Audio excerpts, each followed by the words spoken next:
dossier, which is the Substack run by Jordan Schachtel. He got his hands on some documents, specifically the documents for the upcoming World Economic Forum. This is his Substack, the dossier.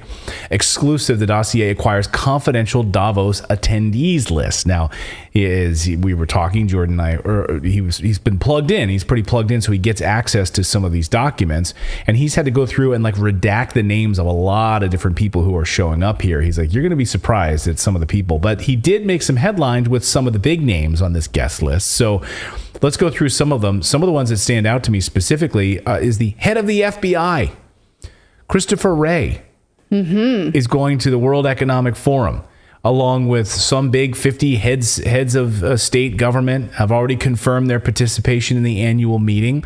You're going to have, who else is in there? Bill Cosby. No, Bill Cosby's not there, but you have the CEO of Amazon. You have BlackRock. Okay. You have other... Sidney Poitier. No, Sidney Poitier is no longer alive, but that would be amazing. Okay. You have the Bill and Melinda Gates Foundation, so you have top officials for the Bill and Melinda Gates Foundation. Cary Grant. Cary Grant is not going to be there. George Soros, people from the George Soros Network will be there. Liberace. The publisher of the New York... Is this helping? No, it's not helping. Okay, at all. I'll stop. In fact, it's in fact the opposite of helping. The publisher of the New York Times is going to be there. So all of the big heavy hitters in the media industry and the deep state government are going to be there. I had a chance to speak with Jordan Schachtel just a short time ago about these documents and who's coming to Davos. And here's what Jordan and I talked about. Well, the man that broke this story on his Substack, the dossier, is Jordan Schachtel. Jordan, welcome to the show. Thanks so much for being here. Yeah, thanks for having me, Clayton. So this guest list, I mean, I think it's partial. I mean, maybe they're adding guests or, a week out from the big event. So we're probably going to be adding more here. But some names really stood out to me. I mean, at the top of the list for me is the head of the FBI. How does a guy like that get invited to the World Economic Forum?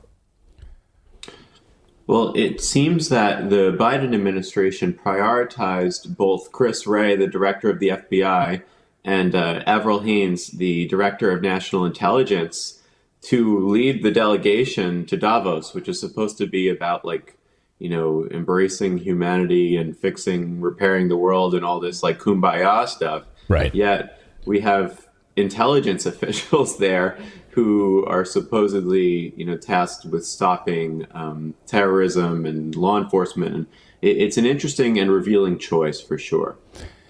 And, they're not, you think about this is easy to say, it's conspiracy theories, right? This idea, but they're not pulling back on this at all, right? I mean, you write in your piece, the diabolical forces, when you have the head of the FBI is going to Davos, Switzerland. You have top officials at the Bill and Melinda Gates Foundation going again. You have Pfizer's officials going. I mean, at least pull back a little bit. Maybe, I don't know, send some people from some pastry shops. I don't know. I'm just make it a little nicer. But instead, you have all of the same players that are going to Davos to be a part of this. Yeah, this really gets back to this ideology that is being advanced by the World Economic Forum and its partners. And it's basically that they want to vacuum up all of the political and monetary power into the hands of a hand-picked group of, mutually credentialing elites. And they want them all to basically be part of this Davos circle. And that the only way in is to pledge fealty to this extremist political ideology that they're obsessed with, this notion that the world is coming to an end and we need to, combat the climate, turn back that knob, and that requires, of course, rolling back all kinds of human progress and surrendering all of our liberties to the people who are going to Davos.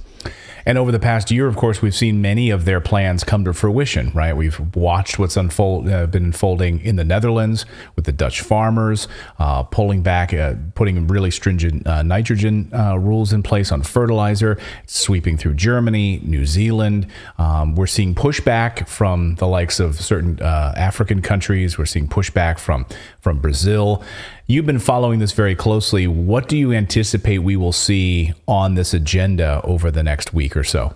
Yeah, I think that they're just, continually getting more and more aggressive with their agenda, to the point that I think that they have actually exposed themselves, which is why you've seen so much blowback, particularly in the United States, with a lot of people who, prioritize human freedom and individual and national sovereignty. And they view the World Economic Forum and this Davos, in-person, invite-only, closed-doors meeting as kind of like one of the headquarters of this anti-human movement. And it's just, they're always moving forward. I mean, I reported that, they're just continually trying to centralize power into a particular set of corporations and government entities, which they have enormous influence over. And that's exactly what's on the agenda this year yet again. Well, we really appreciate your reporting on this. Did you get your invitation yet? I don't think I'll ever get my invitation, unfortunately, but I'd love to cover it. Klaus Schwab, you could send me an email anytime. Right. Jordan, thanks so much for joining us. We'll be watching your reporting on this as this unfolds. And thanks for getting us an early look at this devious guest list once again. Jordan, thanks so much. Thanks for having me. And thanks, Jordan. We'll have Jordan back on next week because this is unfolding this weekend, so we'll get to see some of the stories. But he brings up a great point. Like, the Biden delegation decided, who can we send that would be, a really good representation of the Biden administration to Davos to talk about humanities and the things that they purport to talk about, which is, someone put it in that chat, they're really just like the Illuminati rebranded. We're going to send the FBI, which, after all of the documents have come out from the Twitter drops, like, you're going to send the FBI? Well, maybe because now we know that the FBI is so keen on censoring conversation. Yeah. They could just do that out in the open at Davos. There's no need to hide that. But you can't even make this up. But why not the CIA? Wouldn't that make more sense?